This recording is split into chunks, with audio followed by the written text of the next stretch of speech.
هنقول على عيلة يا بشرية معانيها بالإنجليزية. أب ده يبقى معناها فزر، أم دي يبقى معناها مزر، عمي وخالي معناها أنكل، أما الأخ ده يعني برازر، أما الأخت دي معناها سيستر، والابنة معناها دوتر، جدو يعني جراندي فازر، والجدة بقى جراندي مازر، الابن معناها صن، ابن العم ده يعني كزن، الزوجة معناها وايف، أما الزوج ده معناها هازبن. ندخل مملكة الحيوان بطريقة من الآخر جمدان. أنا جبت لك 4 كتكات، يبقى القطة دي معناها كات، تشرب ينسون ولا كاكاو، يبقى البقرة دي معناها كاو، فرط البيبس عشان بيرج، يبقى الكلب دي معناها دب.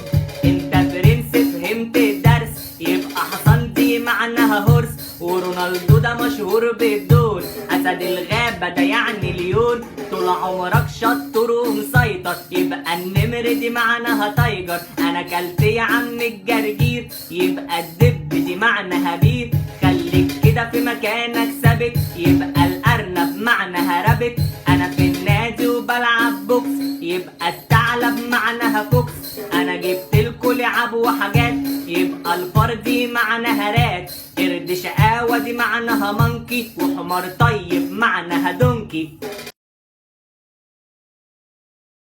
يلا نشوف معنى الالوان، بسهولة هنعمل قلبان. انتوا الرز بتاعكم شايط، يبقى الابيض معناها وايت. انا جبت البرجر من ماك، يبقى الاسود يعني بلاك. نونو بيشرب ميه نبوه، يبقى الازرق يعني بلوه. انا جبت لكم مانجا وتين، يبقى الاخضر يعني جرين. اقعد في مكانك سيت داون، يبقى البني ده يعني براون. رن التليفون رد قالو، يبقى الاصفر يعني يلو. جبت الحبل معايا وشد، يبقى الاحمر معناها رد. قمت الصبح شربت الشاي، يبقى رمادي ده يعني جراي. يلا الجبنه الرومي وتفطر، يبقى الفضي ده معناها سيلفر. ويلا نشوف معنى الارقام وهنحفظها وكله تمام. بطل دوشه يا عم وزن، يبقى الواحد معناها 1. شفت حرامي لكن مسكوه، يبقى 2 معناها 2. حلو الكوتشي منين ده شريك، يبقى 3 ده يعني 3.